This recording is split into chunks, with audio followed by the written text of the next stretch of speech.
SeasonLongBaller, and this is Season Long Podcast number 68. Glad to have you with us, and we're going to do a little bit of shooting around today as we go along with our podcast. We've got the Atlanta Hawks in Atlanta a little bit later on today, and we'll talk about them in just a bit. But right now, I'm going to work on some more jump shots here, and coming off the heels of a 58-point explosion in our live stream on Saturday. Thank you for joining us for that. I really do appreciate it. And we've got one coming up this Saturday as well as we take on the Miami Heat at home. But first things first, matter of fact, while I'm here, let me see if I can do this rhythm shooting. Okay, didn't do it right that time. Oh, there we go.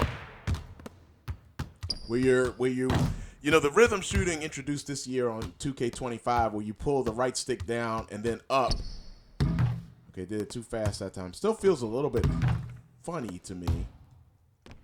And on 23, I had got where I was shooting with actually I can't say on just 23. On 24, I was also shooting a lot with the right stick.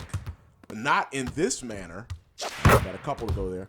But I was using the right stick, and as the season went along, after a while, depending on the situation, I was using the shoot button, the square button, and the right stick at times. Mostly the right stick was what I was using, but towards the very end of the season, I was favoring the right stick more. And I found it interesting that 2K went with with just this rhythm timing. And I don't know if I'm going to do this in a game. As you can see, I'm not exactly hitting this correctly. At times, see, that one felt okay. That one felt okay. But in a game, I don't know. Can I? Let's see. If I get a pass here, can I catch this? Nope. Right now, it does not feel good. Trying to fire this off of a pass. How well will I do that? Can I manage that very well? Oh, didn't hit. Okay, that one was okay. That one wasn't bad at all. So maybe there is some hope for this. All right, so Season Long Podcast number 68. Thank you for joining us. Hope you had a wonderful weekend. And taking a look as we continue to shoot around, taking a look at that historic Saturday for me and really historic in terms of the Wizards as well here in our simulation. The Wizards, well, we'll talk about the records in a moment, but you can see the stat line here. Summerz with 58 points to go along with 11 rebounds. And believe it or not, 11 rebounds is not my career high on the game. That is 15 last season against the Orlando Magic. But 11 rebounds to go along with the 58 points and 2 assists, 23 out of 31 from the field and 6 out of 7 from deep. Now, again, that's a good amount of three-pointers, but and 6 out of 6 from the charity stripe. But that is not even my record as well for three-pointers, and that record was set almost a year ago now. 51 points against the Boston Celtics the day before Halloween in 2023. We'll talk about what that magic number is in just a bit. But that is a look at what... Oh, I just had a bad release there while I was talking here. And as you see, yes, I know. I took a lot of shots. I took 31 shots. No one else took more than 5. Kuzma with 5 shots. And Kispert also squeezed off 5 shots. But Bagley was 3 out of 4 from the field. Kuzma was just 2 out of 5. Brogdon and Kispert combined to be 2 out of 9. So not only was I, taking all the shots, I'm the only one obviously in double figures, and we got the victory over the Cavaliers. But of course, I was feeling myself on that one. So I can't really blame myself for all of the shooting that I did in the game, because after a while, I didn't kind of realize it during the game, during our live stream, but Jarrett Allen got hurt.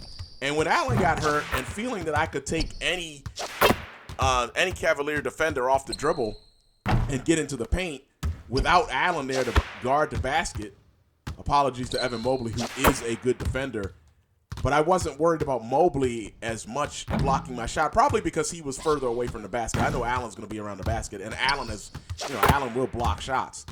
But I was thinking that without Allen, I could continue to attack, and that's what I did. So I didn't have that super high number of three-pointers attempted in that game because I kept going to the paint. So some of the team records that were set in the game, you see my 58 was only 2 points short of the franchise record held by Agent Zero and Bradley Beal, both scoring 60. And you can check out, YouTube probably has a video, I know it does, of Gilbert's performance, and I would think Bradley Beal's might be on YouTube somewhere. But you notice, too, that my 51 is not up there because it didn't qualify, with Bradley Beal scoring 55. And there's somebody else on that list. I don't think that my 51 last season made that list of total points in Wizards history. And then most baskets ever by a Washington Wizards player, well, I got that record now, 23. Now, keep in mind, as we'll talk about in a moment, this does not translate over to the next game, of course. That's always been kind of I know why 2K does it. It's always kind of been my pet peeve because these marks that I am setting this season do not carry over, and they don't go over to what would be NBA 2K26 next season. So my 51 points, even if it did qualify, would not be up there. And next season on NBA 2K26, my 23 baskets will not be on the list, even though right now I rank number 1. And you will notice that I am now in 90 overall. We've improved from the 78 we had 2 years ago on NBA 2K23. If you're new to the channel, Season Long Baller, we play the entire 82-game season of the Washington Wizards, so that's why I'm complaining about my records not carrying over, because I have put in the work. This is the ultimate career mode, and we have put in the grind playing all of these games. So it is a true progression as the season's gone on. We were 78 on 23, an 84, and then an 85 as the season went along on NBA 2K24. And when NBA 2K24 ended, we were a 90.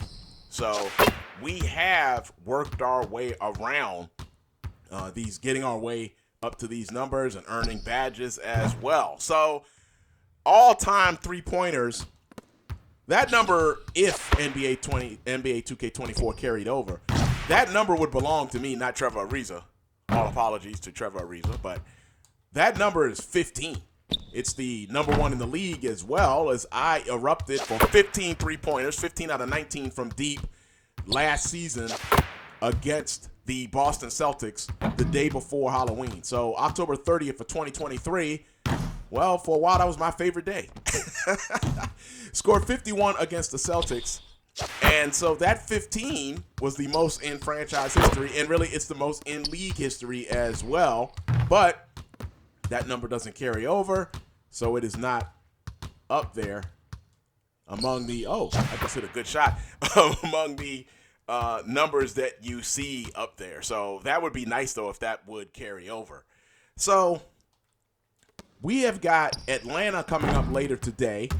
And another reminder, we have another live stream. I'm not going to sit here and say I'm going to score 58 on another live stream as I did last Saturday. Again, thank you for joining me for that one. But we've got another live stream against Miami. And Miami, Miami plays really good defense. Usually their problem can be health and scoring. So I don't think I'll be erupting for 58 on them, but hope to get the victory against Miami, and we will be doing that at 8 p.m. Eastern on Saturday, November 2nd. But first things first, we will be taking on the Atlanta Hawks. As you can take a look at our upcoming schedule, we've got the Hawks, a home and home against the Hawks. First of all, Atlanta in Atlanta today, later today. And then on Wednesday, the 30th, that magic day, wouldn't it be nice if I could score 51 again?